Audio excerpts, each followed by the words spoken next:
I've been living in the US for 7 years now, and honestly, I still get hit with proper culture shock.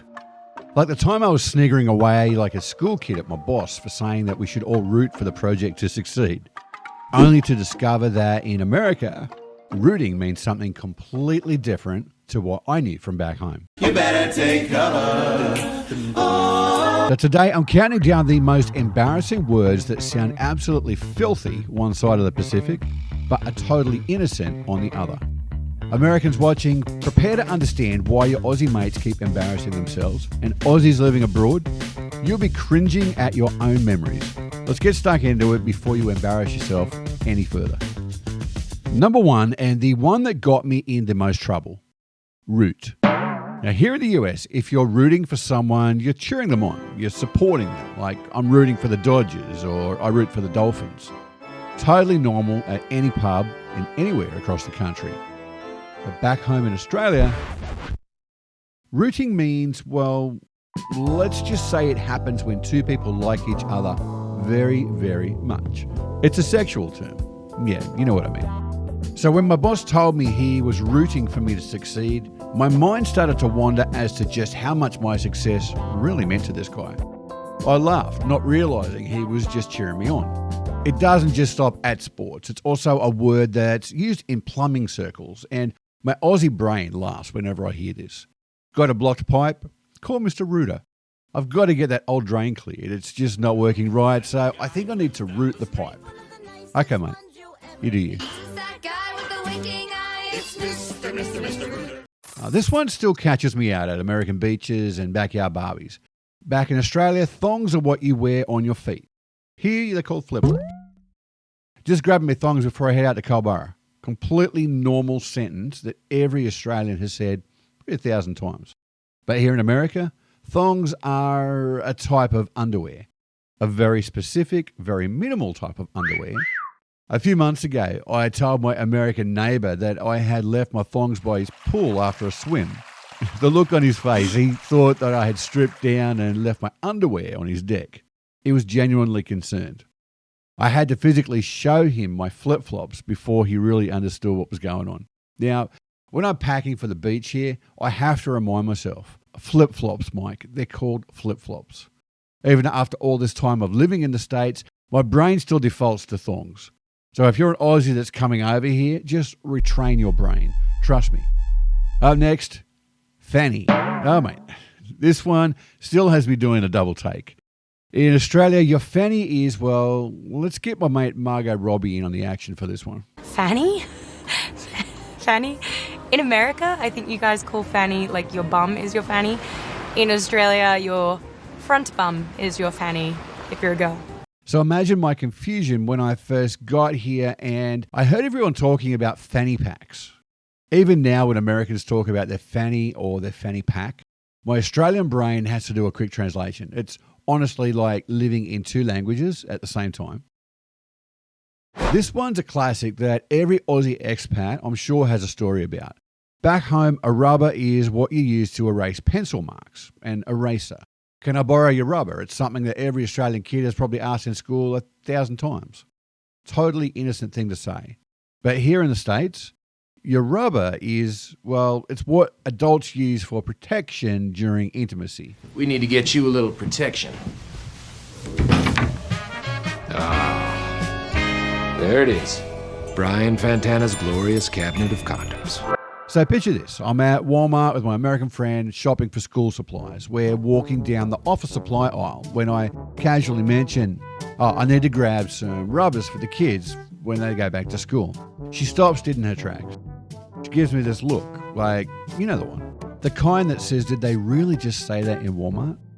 Her eyes go wide, she takes a step back, and I can literally see her mind racing through all of the possible contexts. I clarify quickly, I meant erasers. But the damage is done. She just nods slowly, probably wondering if she heard correctly or if Australian schools have very different supply lists. Now I completely understand why my American friends looked at me strangely when I mentioned needing to buy rubbers for my kids. I guess the good thing about this is that it's taught me to always clarify what it is that we're talking about, and that's actually made my cross-cultural conversations much clearer.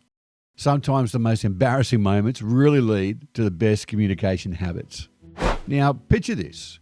You're exhausted after this intense workout, but when you tell your American friend, they think you're talking about food. Welcome to the world of stuffed confusion. In Australia, if you're stuffed, you're exhausted, you're tired.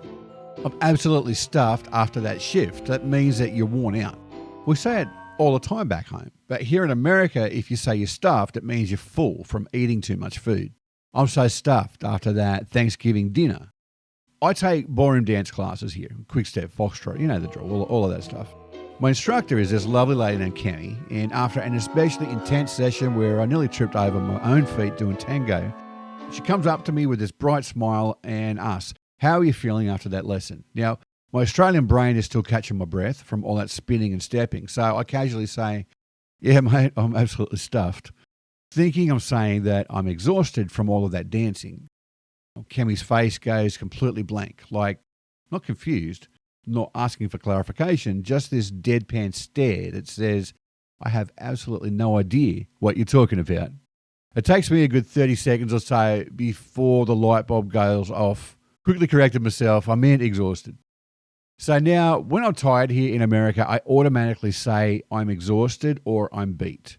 When I'm full from eating, I'll say I'm stuffed. But even after years of living here, my Aussie brain still occasionally wants to use stuffed for tired. It's like my Australian vocabulary and American reality are having this constant conversation between themselves.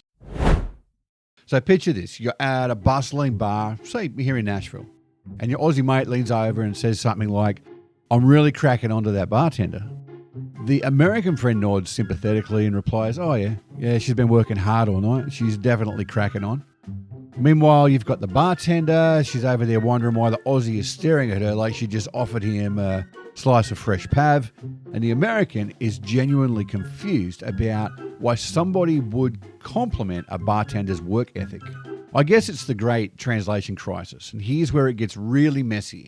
The Aussie thinks his American friend is being deliberately weird, while the American thinks his Australian friend has discovered an oddly specific way to compliment service industry workers. So the next time an Australian says that they're cracking on, you might want to ask for clarification, unless you want to accidentally become wingman to their romantic ambitions while thinking you're just being a supportive colleague. Righto, last story for today. After pulling an all-nighter here at my Nashville office a couple of years ago, I slumped into the break room and I muttered, "Mate, I'm absolutely knackered." Now, my American colleagues exchanged worried glances. "Are you okay? Do you need medical attention?" I looked at them confused and said, No, I'm just tired." In Australia, knackered means exhausted. As common as saying you're dead tired. But in America, they hear knackered as broken or damaged. So when you say you're knackered, they think you need an ambulance. So next time you hear an Aussie say they're knackered, don't call 911. Just offer them a coffee. And Aussies, stick with exhausted in America unless you want the locals thinking you need immediate medical attention. 911, what's your emergency? So there you have it, a list of words that'll make you sound either deeply romantic or extremely dedicated to your work, depending upon which side of the Pacific you happen to be standing on. And the beautiful thing is that every time I have one of these moments, whether it's me confusing an American with my thongs or an American thinking I'm being inappropriate when I say I'm just buying a rubber, it reminds me that we're all just humans trying to communicate. And sometimes the most honest connection comes from admitting you have absolutely no idea what the other person just said. If you're an Aussie watching this from wherever you've landed in the world, I see you. I know you've had that moment where you've accidentally made someone think you've said something completely inappropriate, when really all you were after was some more toilet paper. So what about you? Have you had any epic cultural misunderstandings? Drop them in the comments below. Let's see if we can out-embarrass each other. Until next time, hooroo mateys.